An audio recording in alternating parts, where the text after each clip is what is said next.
足印基金會順利度過首7年嘅歲月，主耶穌基督親自帶領並且穿針引線，將好多唔同嘅教會、機構、學校編織喺一齊，成為佢榮耀嘅器皿。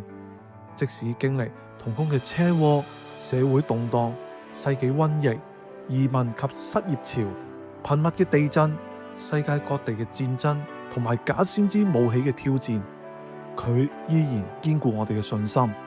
而家就讓我哋一同去回顧神點樣喺呢7年入邊編織出呢一雙嘅足印。喺2018年10月30日，足印事工正式成立。我哋嘅初心可以追溯到2013年，由2位嘅姊妹一起勇於喺上帝面前祈求，為福音追夢而嚟嘅。佢哋揾到一套零語言限制嘅福音5式時，目的就係為咗可以透過圖案、色彩同埋5種嘅愛，讓信徒更容易掌握福音嘅內容，能靈活咁向親友傳揚福音，從而領人歸主。其後，上帝更引領其中一位嘅姊妹為福音5式時報道工具喺2014年開立咗 Footprint Gallery， 繼而得到牧者同埋弟兄姊妹嘅幫助同埋鼓勵之下，喺2018年成功創立咗足印基金會。呢個係一所非牟利嘅慈善機構，佢憑住一顆熱誠傳福音嘅心志，勇於回應上帝嘅呼召，面對唔同嘅屬靈挑戰，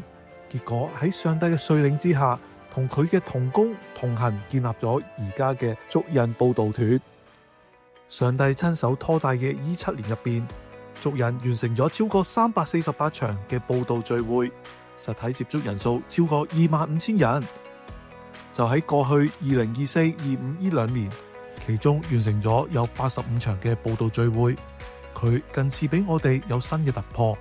福音5式時透過唔同嘅機構嘅事工，帶到偏遠嘅地區，包括埃及地、土耳其同埋推廣至阿拉伯嘅國家。喺2024年10月，足印更首次衝出亞洲，前往英國宣教。因應移民潮，到訪7個唔同嘅城市同埋小鎮，為當地嘅華人教會合辦9場嘅佈道活動同工作坊，包括接觸有土耳其人同埋華人嘅群體。期間有2場學校嘅藝術工作坊，係透過義工合力嘅主領，更帶領超過50位學生即場決志信主。感謝神，見到弟兄姊妹嘅生命被堅固同成長，成為主合用嘅器皿，可以喺禾場上為主收割莊稼。喺10月24日，聯合教會舉辦聖誕佈道會，當晚約有130人出席。我哋首次同義工們一齊以話劇形式分享見證，牧師分享信息，聖靈合而為一嘅交通。上帝感動當晚有多位街坊信主，感謝神。喺2024年租約期滿之後，足印嘅會址由原本深水埗嘅商場格仔鋪搬遷至葵興嘅工業大廈。由於資源嘅限制，同工們都親力親為咁完成呢個裝修工程。更喺牆壁上邊邀請義工同埋牧者一齊畫上足印嘅初心，合力完成足印嘅第2幅牆畫。喺今年，足印亦都為教會成為咗木像，製作咗一個1.7乘1.2米嘅十字架，切割成6件，並且油上顏色。喺復活節期間，同小朋友分享福音。主更加賜俾足印一個突破，再被邀請喺中學嘅宗教課室上邊畫上第3幅壁畫。我哋嘅團隊帶着戰戰兢兢嘅心，嘗試畫出由學校提供嘅平面設計，畫出有情感嘅主耶穌被釘喺十字架上流出寶血，羔羊獻上，同埋聖靈像鴿子飛回原處嘅圖畫。深信主耶穌必親自感動同學去歸向佢。今年我哋再向傷健群體傳福音，特別以登山寶訓8福作為題材。為此專程邀請牧者為傷健人士度身訂造，並且親手製作出輪椅報道袋，以行動嚟表達對佢哋嘅關愛。喺呢個漫長嘅歲月入邊，同工都累積咗多年體力上嘅透支，終於面對有力有不逮嘅時候，加上經濟不景、資源缺乏、令到身心靈都陷入前所未有掙扎嘅時刻。上帝亦都令到事工稍為放緩，佢定意要我哋進入安息等候，同時以禱告去仰望佢嘅旨意。喺默默禱告咗1年多之後，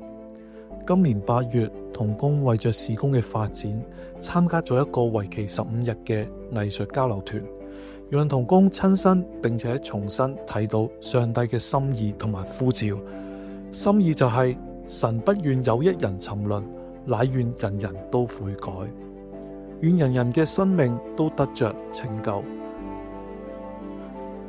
呼召就係聖經話，穀既熟了，就用鐮刀去割，因為收成的時候到了。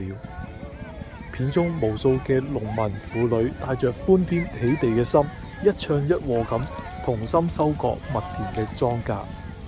收割麥田嘅場面真係令人震撼。因此，族人不得不回應上帝嘅呼召，趕快加緊培育出更加多有心志、有熱誠嘅信徒，各按其職起嚟為主收割莊稼。本年，族人同牧師合作完成咗一場超過200人嘅復活節佈道會，主題為人生蛻變。透過家庭見證同埋信息嘅呼召，即場帶領咗多位新朋友決志歸主。直至而家，牧師仍然擔任牧養嘅職分，為嗰啲初信者提供靈育嘅培訓，成全主嘅工作，生命影響生命，成為佢哋生命嘅平安，成為佢哋一生嘅盼望，成為佢哋永恆嘅祝福。族人原本就係為咗福音而存在，我哋必須要有教會牧者嘅參與、支持同埋禱告，我哋先能夠完成呢個大使命。機構更加需要有佈道心志、負擔嘅牧者作為同工嚟支援我哋一齊訓練工人收割莊稼呢個嘅龐大需要。親愛教牧同工同埋各位弟兄姊妹，願你都繼續紀念族人嘅事工，為我哋守望同埋禱告。未來更加需要你加入族人嘅義工行列，與我哋嘅主一同行同工。如果你願意嘅話，可以掃描以下嘅 QR Code 留低你嘅資料，我哋嘅同工會聯絡你。如果你願意以金錢嚟支持族人嘅福音工作，你亦都可以掃描呢個 QR Code，或者以熒光幕顯示唔同嘅捐款方法嚟奉獻支持。願我哋一同帶着歡喜頌讚嘅心，為上帝收割莊稼，同心完成天父俾我哋嘅大使命。